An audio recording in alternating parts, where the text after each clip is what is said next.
Hello and welcome to the Elite Real Estate Leaders Podcast. Today, we're going to talk with Joe Bourland. He's the founder of Bourland Real Estate Team, and Joe is a seasoned real estate professional and the founder of the Bourland Real Estate Team that was established in 2005. So, had some staying power there. Great job. And he's originally from California, graduated from Arizona State University, and has since made his home there in Arizona. So, today we're going to discuss something fun.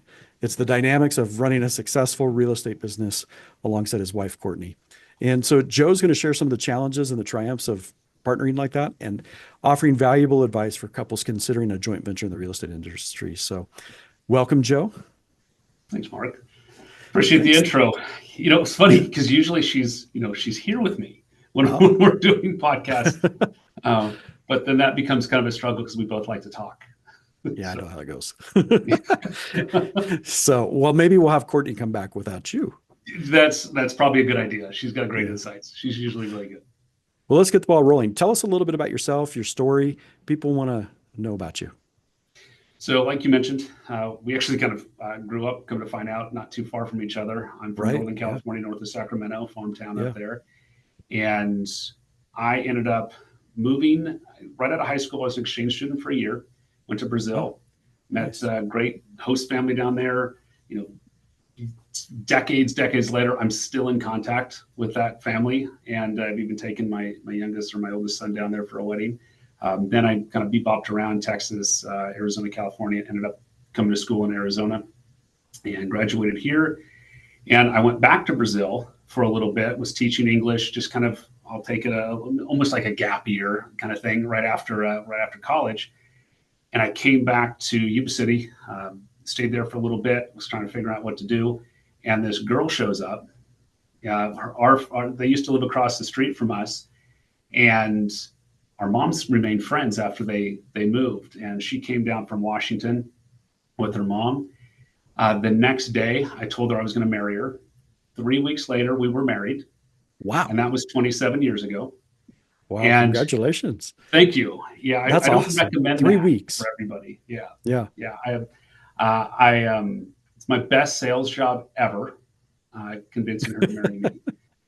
But we ended up moving around a little bit and went to San Francisco, Washington, and then we needed some sun, so we came back down to Arizona, and that's where real estate started for us. Now, her family were all in real estate. Mom was a real estate agent.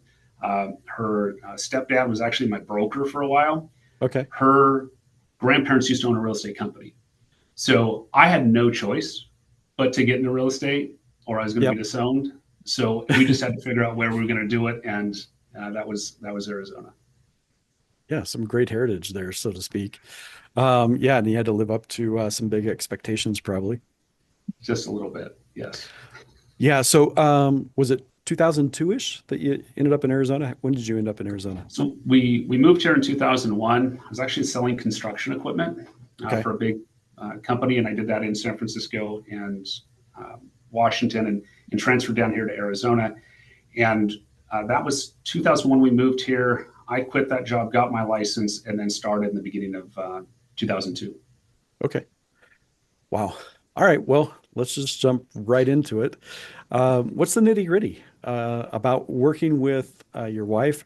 How have you made it such a successful partnership? I mean, top one. So for the listeners, I could have talked about it a little bit more, but they've been in the top 1% of producers in the country for a long time, right?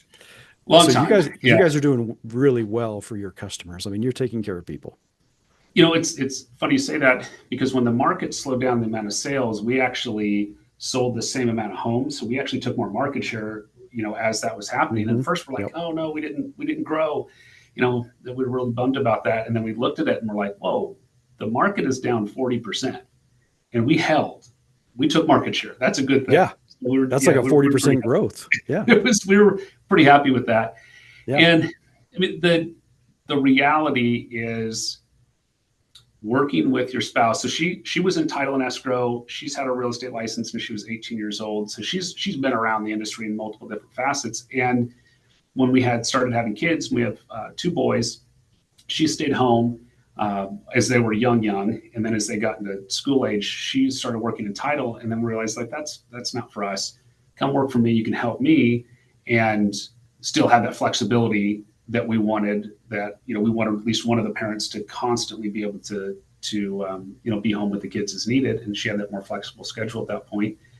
And then we just built from that. And, we built the plane as we were flying.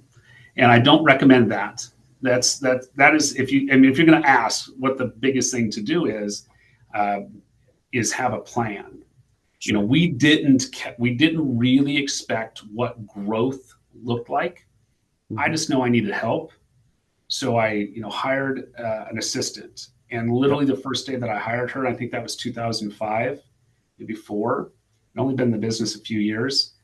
She shows up, 9:00 ready to work. And I said, I have to go. I've got a showing that I have to go to. I don't know, clean my office or like organize it or something. I'll be back in a few hours. Yeah. And that was my management style. So, yeah, I've been guilty of that as well. So that wasn't the best. Learned a few things since then. So then, bringing Courtney in, the thing that we really have realized, especially later on, the mistakes we made was not just really defining who's doing what.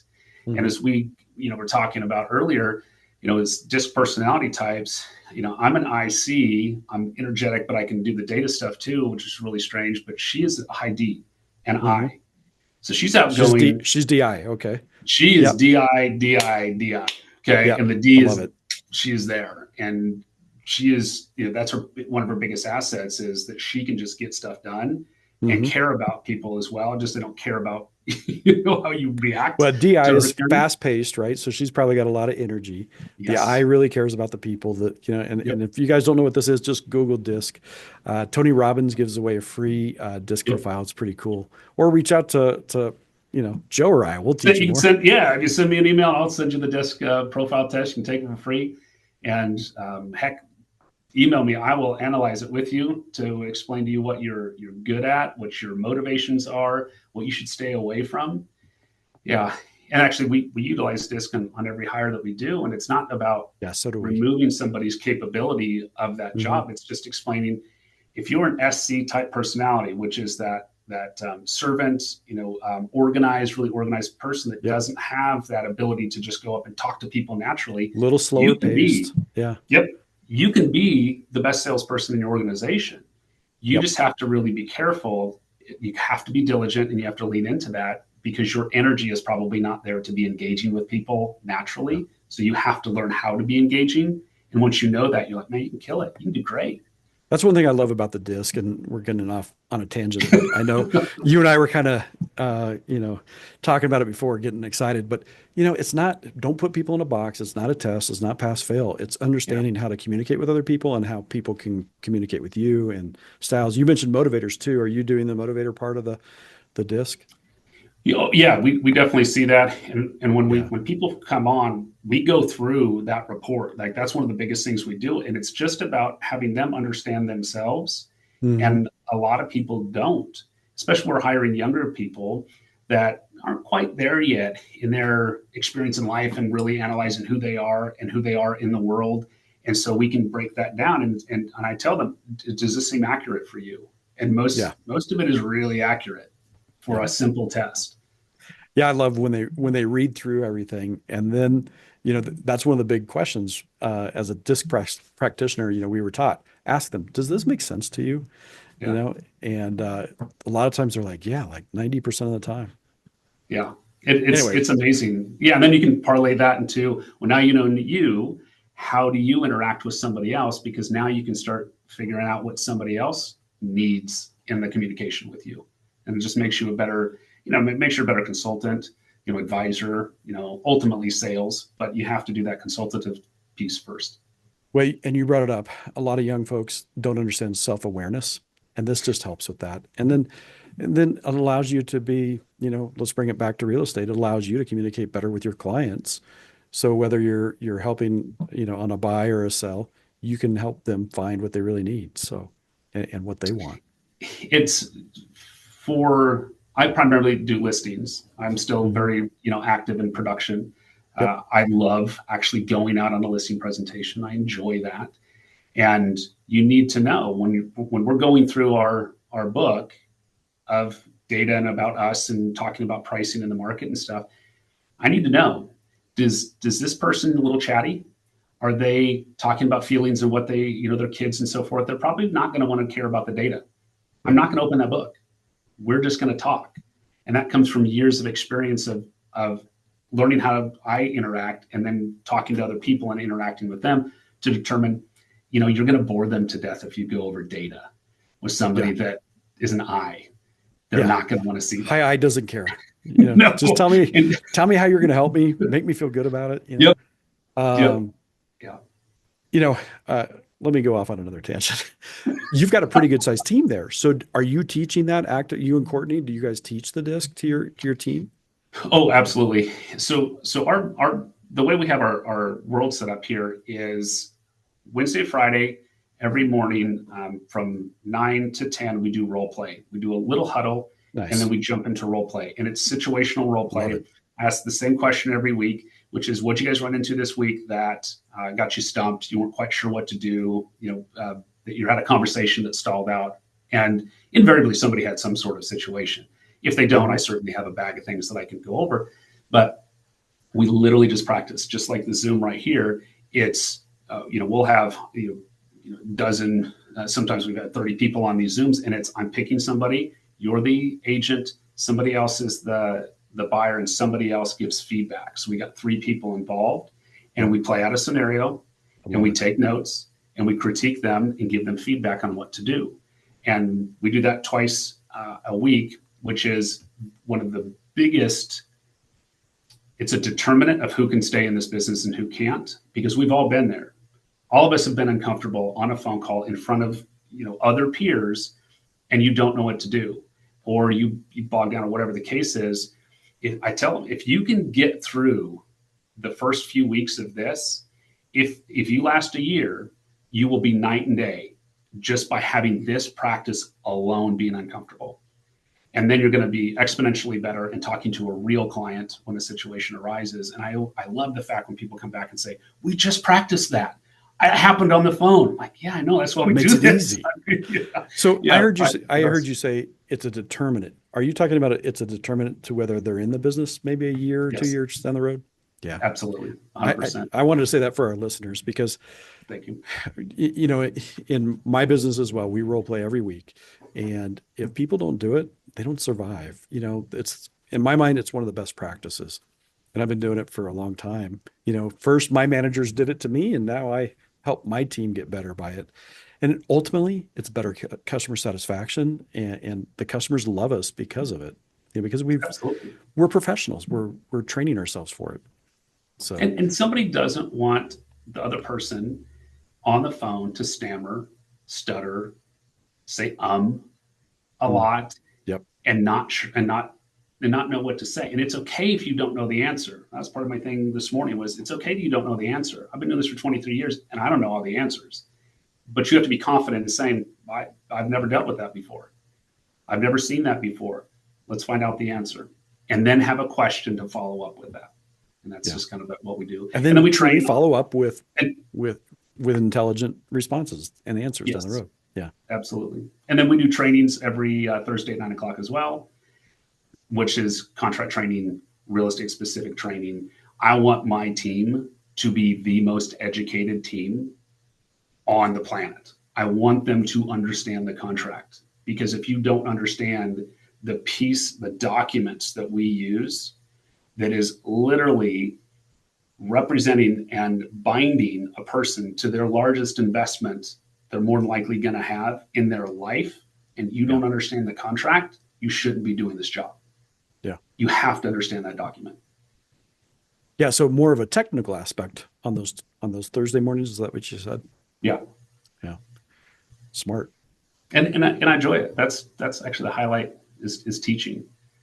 I talk to a lot of business owners, either on the podcast or, whatever, but I find the most successful small business owners are the ones that want to see their people improve and teach. And they really appreciate the fact that they can teach them and the people grow and get better. I love it myself. And so it just makes me happy to hear that you guys are doing that. We actually collaborate with other teams here in Phoenix. We get nothing financially beneficial from this. We literally, we call it Coffee for Closers. Once a month, there's a team down in Central Phoenix where anybody wants to come, and we host basically a mastermind type situation, different topics every month, and just give the information out willingly. And they can ask us anything they want about our business and what we do, and we explain it. We fill a room every month just by giving this content away. There's another team in the Southwest Valley here that we come together. She's with a different brokerage entirely, but her team and my team are very similar. And it's fun because now we bring these two teams together and have a call night. And it's a competition. We actually, we have a lender that helped sponsor this. We go to his office, and that's cool. He made a belt, like a boxing belt. And so whoever got the most appointments that night gets the belt for the month. And it's just fun. And typically it's this, I'm against you mentality, when the reality is there's only a handful group of us that are really producing in real estate in any given area. And, if we are all just together, how many times are you really competing against anybody? How often? Very few times. There's a lot of business out there. A lot of business. And a lot of times, your team has a great reputation and they're going to find you that way, but there's plenty of business to go around, and you're making, iron sharpens iron, and that's what you guys are all doing. Yep, absolutely. And luckily, I'm an EXP agent, joined EXP a number of years ago. It actually has a foundation of collaboration. I was with another huge brokerage for 14 years, and that was not the case. It was, I'm not going to let you look at what I'm doing, and you're not going to let me look at your doing. I might get a question answered out of you, but it is not that way at all. And then we switched brokerage, and we switched before that because we saw what these guys were doing. And we're like, oh no, this is really real. Like, this is actually a group coming together to say, no, I'll help you. And the person that we go down to in Central Phoenix, they're a different group. Like, literally, there's nothing financially gainful for any of us other than just putting stuff out there. So I love the synergy, the camaraderie. We do much the same thing in our industry, and it's fantastic because there is enough business out there, but do we have enough relationships? No, I say no. I love having strong relationships and helping other people be successful. It's part of our core values here. Oh, fantastic. Yeah. And actually it's who we are as humans, to be honest with you, Yeah, absolutely. All right, let's get back to you and Courtney. So you're flying the plane as you build it. What other advice do you have there? If you were to, if another husband and wife were starting out in real estate, give them some wisdom. Listen to your wife more. Courtney will listen to this one, but I definitely should have listened to her more. Trust her a little bit more. And really the things that we have learned, this is what the book you and I should write about, is set up with a plan, define the roles, read E-Myth Revisited by Michael Gerber. I love that book. Yeah. I give that to anybody that's a couple because it really sets the foundation for growth in a simplistic way, but it helps you figure out what are the roles in the first place. And then at that point, maintain communication. When, it's a lot easier to, either have an argument with your spouse or not say anything. And you have to get over that. And you have to understand that at the end of the day, that's your wife. And it might, obviously, and I'm her husband, and whatever we might, disagree with or have a conflict at work, it's hard not to take it home, and you have to talk it out. And somebody said recently that, it might have been, I can't think it was, but he said, in marriage, there's two things that you need to do that will solve most problems. One is take a walk with your spouse so you can talk and walk. And the other one is just lie in bed nude. And the two things, I'm like, that's probably right. So if you stick to those principles, I think things will work out. And then have a goal. That's the other thing. Have a clear vision and a goal where you want to go. Yeah. Can't fail if you're doing those. I can't wait to have Courtney back on. We'll have you off to the side and have her advice. She's even more direct than me. and I'm Yeah. not very direct, Well, but she's a high D. Yeah. she's a high D. Yes. All right, let's change gears just a little bit. Let's talk about, Sure. you know, it's 2025, and things have changed a lot over the last 3, 4, 5 years. But there's probably, you and I were talking about it before, perspective that buyers and sellers should have about market conditions and, Mhm. and how that's going. So why don't you provide some insight there on what you were talking with me about? You know, you made me think about something right now. And somebody says, now it's the right time to sell. Is it the right time to buy? Right. And there is no absolute in that. Um, excuse me. In that, it it has to do. Excuse me. It's such an individual. Excuse me. Such an individual thing. We just play in the market. Somebody says, "Well, I don't want to buy a house because the market may crash." I said, "Do you own any stock? Mhm. Did you buy it? Because the market might crash, but you still bought stock, Yep. and you're not affected unless you sell it. Do you have to sell your house after you buy it? Well, no." I said, then buy a house that you can afford, and it doesn't matter where the price actually goes. It matters when you're jumping out of the market and selling that house. That matters. So, if stock and real estate, you think they're not the same, but at the end of the day, it's a commodity. Now, Yes. we have an effect because we want the commodity piece of it. We don't necessarily think about because we have the emotional component to it. And most people buy emotionally when they're buying a house to go live in. But if I was going to sell you an investment property, you shouldn't care what color the carpet is. Yeah. You should look at the numbers. And can you get a return on this and calculate that to get a return? But people buy emotionally. So now we have this, we have this kind of fight internally about that. The market is what it is. You're not going to change it. You're just going to play within it. And some markets are easier than others, but those easy markets are temporary. You're going to go right back to a normal market or even a slower market, and then that's a little more difficult market. But you're still going to work within it, or you're out of the business. Yeah. So you can't complain about the market or how easy or rough or whatever it is. It just is what it is. You got to figure out how to adapt to it and then make a move and go help people. That's it. Yeah. And I forget the investor that I heard talk about this. They were talking about the stocks and all, and then relating it back to real estate. First of all, we have to have some place to live. So if it's your personal primary residence, now you have a place to live. If you can afford it, then you don't have to worry about leaving. But also over time, real estate always goes up. They're not making any more of it. There's not, this new gold rush of crypto or AI Yep. or anything else. It's not going to fall out of fashion.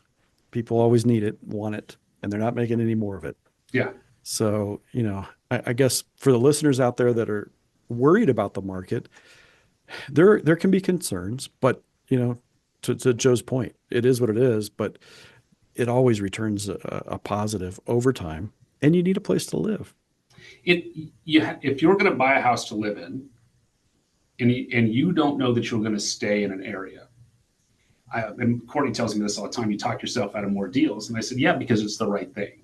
If Sure. somebody says, hey, I don't know if I've got a job here for a year, I'm thinking about buying, but I don't know if I'm going to be here in a year.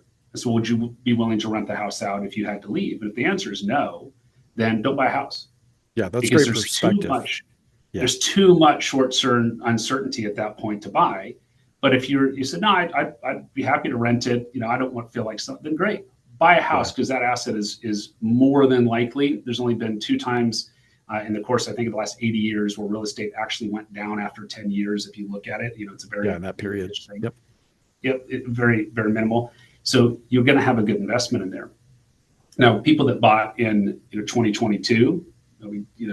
Market went down from May of 2022 here in Phoenix was our statistical peak of the market, went down until about January 23. And if somebody bought in 22 and had to sell in 23, bad investment. Yep. You could have bought stock and it went down too. Did you buy crypto? Because it also went down. Mm-hmm. So don't sell if you don't have to. But if you're forced to, that's life. Okay. Yeah. Being time bound, like you said, if you know you're just going to be there for a year for a job, Yeah. you know, Suck it up, look, rent. yeah, maybe rent and, Yeah. or as you said, are you prepared to turn it into a rental? Then it Yeah. becomes an investment, but then you got to look at the ROI. And as you said, take the emotion out of it. Yeah. And then Yeah. it becomes, and the other thing we get so many times is, I don't really like this house. It's not it's not what I've dreamt about buying my first house. I'm like, this is not your forever house. This is your for now house. This is a train is moving and it's going uphill. And that's pricing going uphill. Generally, it goes like this, but if a train is going up the mountains behind you and you don't get on the train, eventually you're going to have to run and jump on that train way ahead than you could have earlier in your life. So jump on the train, you're building I equity love in a that. home. Then you can jump on the next train that's building equity on a home and you're already there. Jump Yeah. on the train. What a great visual. What a great analogy. I mean, that's great. The market is always moving up. So, Yep. overall, there, Well, there are areas maybe in the Northeast or whatever, but we're not talking about that. We're talking about Arizona. we're West Coast over here. We've got a Yeah. lot of people moving this way. Yep. All right. Wrapping up. I'd like to ask, kind of what is your craziest or most memorable or weirdest transaction that comes to mind? So, this actually happened recently. It was just, I think, last month this closed. I listed a house in Sun City, which is an adult community. Yep. Out here. You got to be 55 or older, but Yep. Golf carts everywhere. golf carts everywhere. Yep. And lady calls me and says, "Hey, I need to sell my house in a hurry." I'm like, okay, I always like to find out like why, what's the scenario, because people have different opinions. But I said, "So what's going on?" She goes, "Well, I might have to go away next month." I'm like, okay, like whatever the situation, let me come over, we'll talk. So I go over to Sun City and I meet with this lady. I said, "So, like, let me know, like, beautiful home. Like, this is a really good home. You've only lived here a couple of years. Like, what's going on? Are you relocating or something?" And she goes, "Well, not exactly. I'm going to have to go to jail. And I don't know how long I'm going to be gone. And I don't know when I'm going." She goes, "I have a court date and I might get sent to jail." I'm like, okay. And she's like 68, 70 years old. Oh, Well, wow. unfortunately, she's had like 4 DUIs. And she. Oh, yeah. Well, I got a call. Fast forward, she didn't go to jail that day.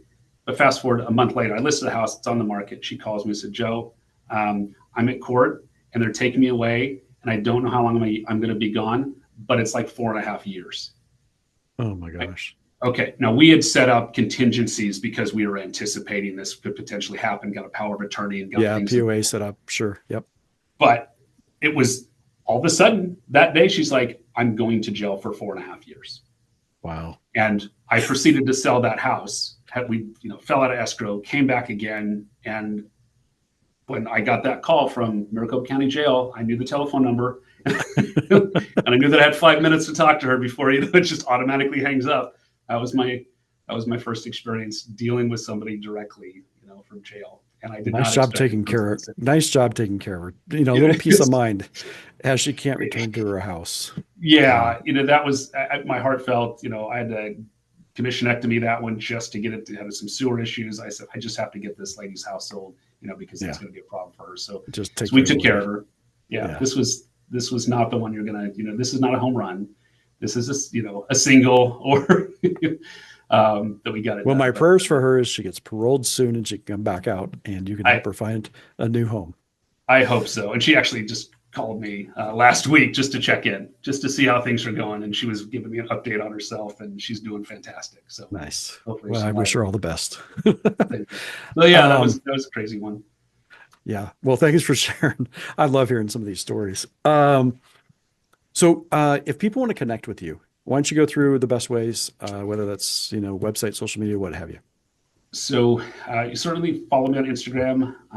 My wife actually handles the majority of that for me as far as communication. I think it's Joe Arizona Homes. So check that out. You can find me, Joe Bourland. But Joe Arizona Homes, email if you want to reach me directly, joe@joearizona.com. That's my direct email. And if you want to call, you can call me 623-322-8588. Text me.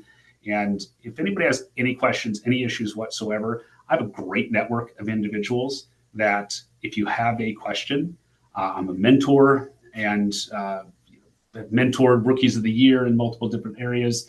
So I love teaching and helping people out. So if anybody has a question and they don't know what to do or how to handle the process, if I don't know the answer, I will help you find it. Reach That's out. awesome. Website is joearizona.com. Kind Joe of that was Arizona. part of it was part of the Yep. email, but I want to make sure that's there. We'll put it in the show notes too, so people can find you. Appreciate it. But I want to say thank you. It was a great conversation about disc and family and everything else. So, and I wish the lady the best in Maricopa County. She'll be great. She'll be great now. Yeah. Good deal. Wonderful. I appreciate it, Mark. Thank you. All Very right, honored Joe. to be here. Thank you. Take care.